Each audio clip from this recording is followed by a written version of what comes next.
Prezados irmãos e irmãs da Fraternidade Espírita Bezerra de Menezes, hoje nós estamos com a responsabilidade de conversarmos com vocês a respeito do capítulo Solicitação Fraterna.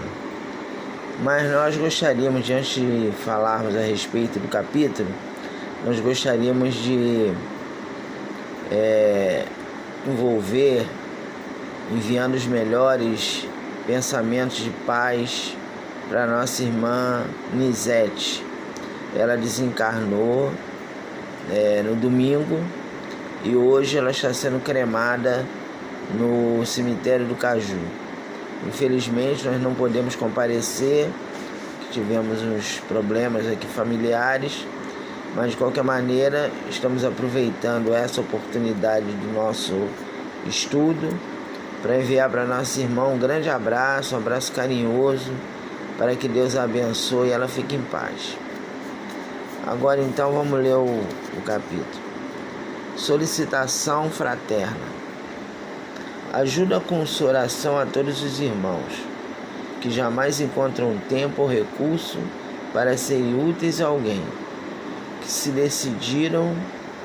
se declaram afrontados pela ingratidão em toda parte, que trajam os olhos de luto para enxergarem o mal em todas as situações, que contemplam 1000 castelos nas nuvens, mas que não acendem nem uma vela no chão,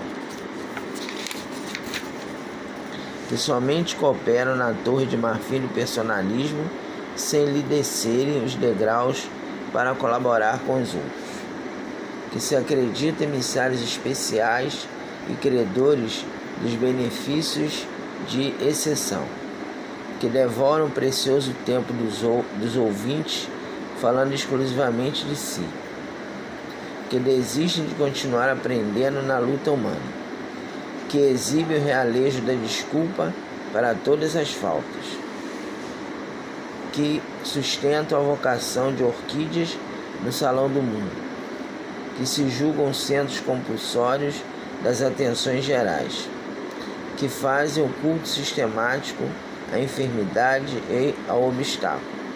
São doentes graves que necessitam do amparo silencioso. Então, feita a leitura da página, André Luiz, no livro Agenda Cristã, nos convidando a orarmos por aqueles que necessitam de auxílio, por aquelas pessoas que não percebem determinadas situações nas quais estão se comprometendo. Então vamos pegar aqui as mais importantes para nós comentarmos. Então tem pessoas que nunca encontram um tempo para ajudar alguém, nunca encontram um tempo ou recurso para ajudar alguém. Nós sabemos que um dos grandes problemas que nós temos que nos entravam o nosso processo evolutivo é o egoísmo. E existem pessoas que, devido a serem excessivamente egoístas, nunca se propõem a ajudar quem quer que seja.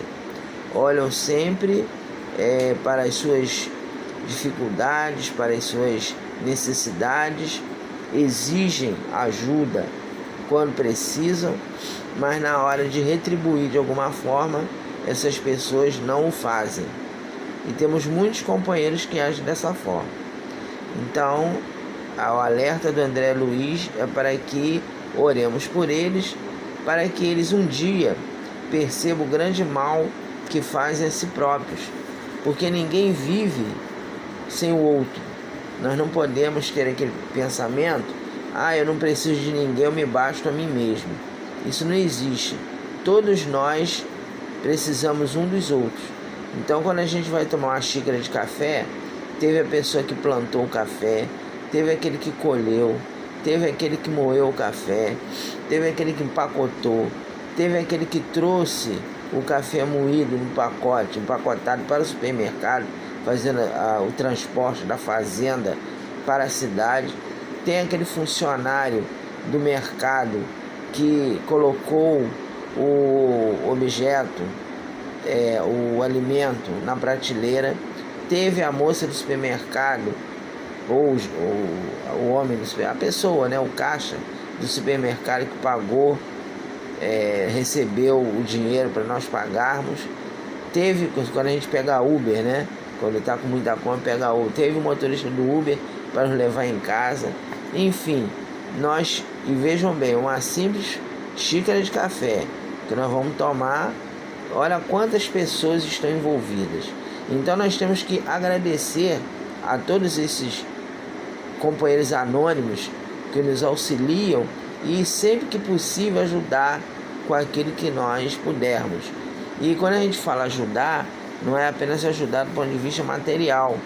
A prece, por exemplo, como está solicitando aqui André Luiz, também é importante. Então, por exemplo, nós falamos a respeito da nossa irmã Nisete. Então ela vai precisar muito das nossas preces. A gente sabe que o espírito, quando ele desencarna, ele fica um período em fase de perturbação. Possivelmente a nossa irmã Nisete, que era uma pessoa muito querida, ela vai ter muitas pessoas orando por ela e talvez a fase de perturbação dela não seja tão longa. Mas, de qualquer maneira, é importante orarmos. Então,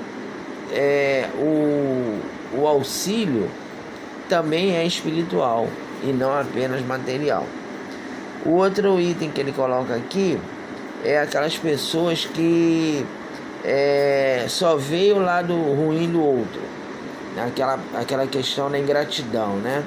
Que o ideal é que quando você faz algo por alguém, você não fique cobrando, não fique jogando no rosto da pessoa, eu te ajudei muito, você conseguiu isso porque eu te ajudei, se não fosse eu você não conseguia. Então essa é uma prática que nós temos que abolir do nosso dia a dia. Se alguém compartilha conosco da nossa residência, seja filho, sobrinho, seja quem for, nós temos que fazer o auxílio sem cobrança, sem ficar esperando alguma coisa em troca, sem mais lá adiante falar assim, você está me abandonando, você agora está indo morar sozinho, né? Está me deixando para trás. Então nós temos que ter esse cuidado de não agir dessa forma. E mesmo que a pessoa seja ingrata conosco, nós temos que nos habituar a não reclamar, não ficar se vitimizando. Fulano é ingrato, eu fiz tanto pelo fulano, ele não reconhece, eu não tenho valor nenhum. Então nós temos que educar a nossa mente, o nosso pensamento, as nossas palavras, para não proferir essas colocações, né? Então a gente tem que buscar aquele ideal de evitarmos agir dessa forma, porque senão muitas vezes essas reclamações vão nos atrapalhar no mundo espiritual, porque geralmente quando nós temos alguém que nós estamos sendo convidados a ajudar, é porque antes de nós reencarnarmos, nós nos comprometemos a auxiliar aquele grupo ou aquela pessoa. E aí se você chega aqui no mundo material e fica reclamando, quando você desencarna, às vezes você ainda vai ter que ficar um tempo convivendo com aquele indivíduo porque você não cumpriu totalmente sua tarefa. Outra coisa que ele fala, que trajam os olhos de luto, quer dizer, então são aquelas pessoas pessimistas. Então que agora nesse momento o mundo está muito conturbado, todo dia, diariamente, nós vemos notícias escabrosas, violência, milícia, tráfico, bala perdida. Então todo dia o noticiário está impregnado de notícias maldosas, né, ruins. Não estamos aqui condenando jornalistas, não estamos aqui tomando aquele posicionamento, porque o jornalista é errado, que ele não devia falar isso. Não, ele está falando, ele está cumprindo o papel dele, e o papel do jornalismo é informar. Nós que temos que ter olhos de ver e ouvidos de ouvir. E o que significa isso? Significa nós entendermos que nós estamos atravessando um momento grave. É o momento da transição planetária, o momento que nós estamos separando o joio do trigo. É o momento do Armagedon, ou seja, a luta do bem contra o mal. Então, quando no livro do Apocalipse existe esse termo Armagedon, o fim dos tempos, não significa que o mundo vai acabar. significa que esse período de provas e expiações está terminando, mas ele será precedido por grandes dores, porque é o momento da turbulência, é o momento em que aquelas pessoas que ainda são ignorantes, são invigilantes, são viciosas, elas vão lutar para manter a situação como está, não vão querer mudança. Então aí há um conflito entre o bem e o mal, e nós já sabemos, eu já falei isso aqui em outras ocasiões, de que aqueles que perseverarem no mal serão exilados para mundos primitivos, né? E esperamos que nós, por exemplo, não também sejamos levados por esse grupo, né, que vai mudar de residência planetária. Então essa é o que a doutrina espírita nos fala. Nós temos que ter esse olhar. E aí, claro, que com esse entendimento, nós não podemos ficar pessimistas. O mundo não presta, o mundo está horrível, a vida é ruim. Não. É um momento que nós estamos vivendo de muita luta, muita dor. A gente vê que a própria natureza está se rebelando, porque o homem, ao longo dos milênios, vem destruindo a natureza, e agora ou nós repensamos a ecologia ou nós vamos sofrer as consequências, né? Muito calor, muito frio, terremotos, maremotos, tsunami. Quer dizer, então nós vamos ter que aprender a conviver melhor com o planeta para que não sejamos cobrados pela natureza. Continuando, que contemplam 1000 castelos nas nuvens. Quer dizer, existe aquela pessoa que é o chamado sonhador, né? Ou seja, e é lógico que todos nós podemos ser um pouco sonhadores, né? Não é errado você sonhar, mas acontece que para você conquistar o teu sonho, você tem que colocar mãos à obra, porque tem pessoas que só vivem sonhando, mas não fazem nada para concretizar aquele sonho. A pessoa tem que procurar lutar para conquistar um outro patamar evolutivo. Então, um exemplo: eu quero ser da Polícia Federal, eu quero fazer um concurso público para passar. Aí você cria toda uma expectativa, todo um sonho, mas se você não estudar, você não vai conseguir nada, vai ser reprovado e os espíritos não vão fazer a prova para você. Não tenhamos dúvida disso, né? A gente viu que esse ano, agora no início do ano, teve uma jovem que passou para medicina que ela tirou 1000 em redação. Aí foram perguntar para ela qual era o segredo. Ela falou: o segredo é que eu treinei muito, eu fazia muita redação, treinava muito, escrevia constantemente diversos textos com vários temas, e aí eu me adestrei. Então ela se esforçou, ela estudou, ela fez a parte dela, e lógico, na hora que ela fez a prova, além do adestramento, ela foi inspirada pelo seu anjo da guarda e conseguiu a nota 1000, né? Então todo esforço que a gente faz é recompensado, mas se você apenas sonha, mas não faz esforço nenhum, aí nada acontece. Continuando, que somente cooperam na Torre de Marfim do personalismo. Então há também aquelas pessoas que se colocam como donos da verdade.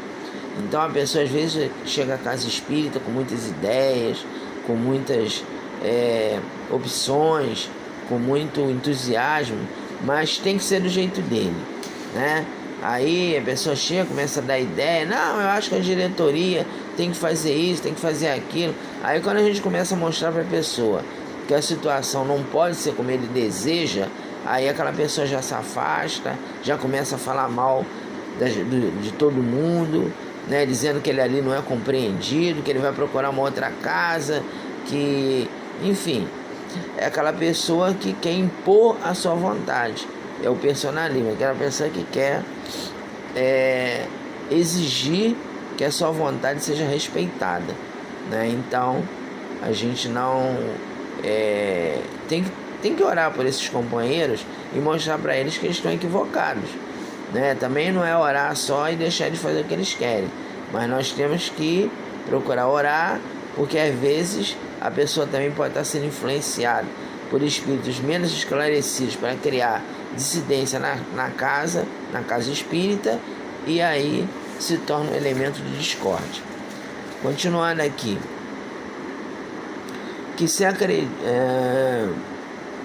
Peraí, me perdi aqui, pessoal. Peraí, deixa eu me achar. Ah, sim, continua.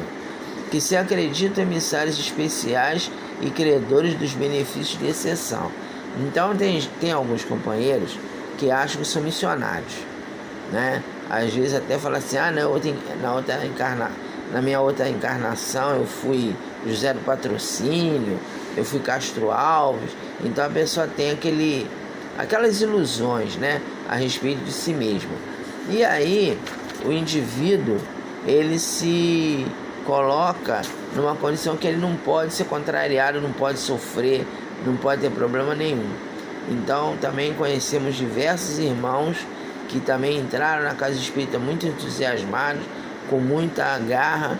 Aí ocorreu um problema, aí a pessoa, não, eu vou sair porque os espíritos, onde é que estavam os espíritos? Onde é que estava o doutor Bezerra de Menezes, que não tirou isso aqui do meu caminho? Eu não mereço isso, eu não mereço sofrer, eu não mereço passar por isso, porque eu já evolui muito, eu estudei muito. Quer dizer, então, coitados, não compreenderam ainda que não é pelo fato de a gente ter conhecimento, ou no fato de você ter uma tarefa na casa espírita, que você não vai sofrer. Todos nós vamos sofrer, todos nós passaremos em determinados instantes por testemunhos. Não existe essa situação, não, eu não vou sofrer, eu não vou passar por problemas. Não, nós vamos passar por problema sim, né? Nós temos que entender isso. Continuando aqui, que devoram o precioso tempo dos outros, falando exclusivamente de si. Quer dizer, também é essa situação, né? Aquela pessoa que às vezes se vitimiza. Pessoa que se vitimiza. Então temos muitos companheiros que às vezes estão passando por determinados problemas por causa das suas próprias imperfeições, das suas próprias dificuldades, mas a pessoa se vitimiza. Eu não sei o que está acontecendo, eu acho que tem algum obsessor que está me prejudicando, né? Tudo comigo dá errado. Então a pessoa fica se vitimizando e falando o tempo todo de si mesma, né? E às vezes até falando, eu vou me suicidar, eu vou, não aguento mais. Então também temos que orar por esses irmãos, né, que ficam se vitimizando diante das dificuldades. É claro que no atendimento fraterno, se você está passando por algum problema, você tem todo o direito de chegar e falar, né, colocar as suas dificuldades, os seus anseios. É lógico que a gente não está tirando a questão de você se desabafar com alguém. A questão é que a questão não se torne um hábito pernicioso. Você às vezes está falando sempre o mesmo assunto, falando sempre as mesmas coisas e sempre se vitimizando, sempre botando a culpa no outro. Não, eu sou assim porque o fulano de tal é assim, assado. Por exemplo, eu não esqueço uma companheira que nós, há muitos anos atrás, né, mais de 15 anos, 20 anos atrás, que nós estávamos fazendo atendimento fraterno, e ela foi lá na nossa casa nos falar sobre a situação. Aí ela chegou e queria que nós fizéssemos algo para que o namorado dela se separasse da esposa. Que ela falou, eu não consigo viver sem ele, eu vivo pensando nele, se eu não conseguir que ele fique comigo, eu vou me matar, eu vou me jogar debaixo do carro. Aí eu falei, olha minha filha, aqui nós não fazemos esse tipo de atividade. Você tem que procurar entender que se ele é casado, a prioridade dele é a família que ele tem. Você inclusive está equivocada quando você namora um homem casado. Você tem que procurar namorar um rapaz como você, uma pessoa solteira, descompromissada ou divorciada, mas não alguém casado para você querer tomar o marido da esposa, né? Ela não gostou, ficou aborrecida comigo, começou, aqui, já vi que isso aqui, essa casa aqui é muito fraca, eu vou lá em determinado lugar assim, que lá eu sei que o fulano de tal lá, ela citou nomes, né, de entidades que gostam desse tipo de situação, né, que fala, não, vem aqui que eu vou trago a pessoa amada em 3 dias, né, tem muito isso, né. Então aí ela, eu vou procurar outra casa, porque já que isso aqui é muito fraco, e você vem aqui, né, fica me chamando minha atenção, você não sabe o que eu sofro. Quer dizer, coitada, totalmente desequilibrada. E aí o que ele está falando aqui, que devora um precioso tempo dos outros falando exclusivamente de si. Quer dizer, é aquela pessoa, coitada, que está totalmente desnorteada, só fala a mesma coisa e não consegue sair daquele contexto. Continuando aqui com a lição, que desistem de continuar aprendendo na luta humana. Quer dizer, então é o suicida, né? Aquela pessoa que tem o hábito suicida, que suicida mesmo, suicídio direto e indireto. Suicídio indireto é aquele companheiro que envereda, né, pelo caminho do vício e vai morrendo aos poucos, bebe, usa droga ilícita e aí vai se matando aos poucos. Ou então aquele que é o suicídio direto, que se mata rapidamente, destruindo o seu corpo. Então, coitado deles, né? Quer dizer, vão ter que passar por longos processos de regeneração, de recuperação, porque não estão ainda compreendendo. Então é preciso que nós oremos por essas pessoas e para aquele que tem tendência suicida, que quer se suicidar, tem o CVV, que é o Centro de Valorização da Vida, que nós também podemos indicar para essas pessoas. Tem o Alcoólico Anônimo, para aquele que tem o vício da bebida, tem o Narcótico Anônimo, para aquele que tem o vício da droga ilícita, porque para você deixar um vício, você muitas vezes não consegue sozinho, né, você mesmo suportar as pressões, você precisa de ajuda.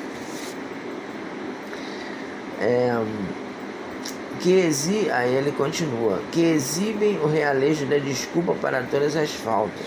Quer dizer, então aquela pessoa que vive sempre passando pano nos seus erros, né? Não, eu fiz isso porque eu estava nervoso, eu não estava bem, naquele dia eu não estava bem, estava nervoso. Não, é porque nós ainda não temos mesmo vigilância. Então nós temos que reconhecer e admitir que nós não conseguimos ainda colocar em prática aquilo que nós sabemos na teoria. Eu sempre gosto de frisar esse detalhe para os meus irmãos e irmãs, porque eu não gosto de me passar por falso profeta. Eu sou apenas um aprendiz como todos nós. E eu não consigo fazer tudo que a gente prega. Eu procuro fazer o máximo. Mas aí, quando em determinados momentos da nossa vida, quando a gente está passando por certas dificuldades, eu não consigo ainda ficar tranquilo, ficar calmo, estou me esforçando, estou procurando me esforçar, tenho consciência dessa minha limitação, mas eu vou confessar a vocês que eu não tenho ainda essa tranquilidade plena de eu estar sofrendo, estar passando dificuldade e ficar na boa, ainda não consigo, mas eu vou me esforçar e vou procurar fazer melhor. Vou ler tudo, porque nosso tempo já está terminando. Que sustenta a vocação de orquídeas no Salão do Mundo, que se julgam centros compulsórios das atenções gerais, que faz o culto sistemático à enfermidade ou obstáculo. São doentes graves que necessitam do amparo silencioso. Então, todas essas pessoas que nós citamos são doentes graves, que precisam do amparo silencioso, eles precisam da providência divina, precisam da assistência dos bons espíritos para que eles não errem. Então, todas essas citações anteriores que nós fizemos, e aqui o finalzinho, que a gente, devido ao tempo, a gente não vai se aprofundar, apenas citamos, precisa de um amparo silencioso. Qual é o amparo silencioso? Se nós estamos vendo que a pessoa não está compreendendo, não está atendendo aos nossos apelos, busquemos o auxílio da espiritualidade. Coloquemos o nome dessa pessoa no nosso livrinho de radiação, vamos orar, vamos vibrar para aquele ser mudar de opinião, mudar de caminho. Isso aí é o que a gente pode fazer. Então é isso que a gente ia conversar com vocês no dia de hoje.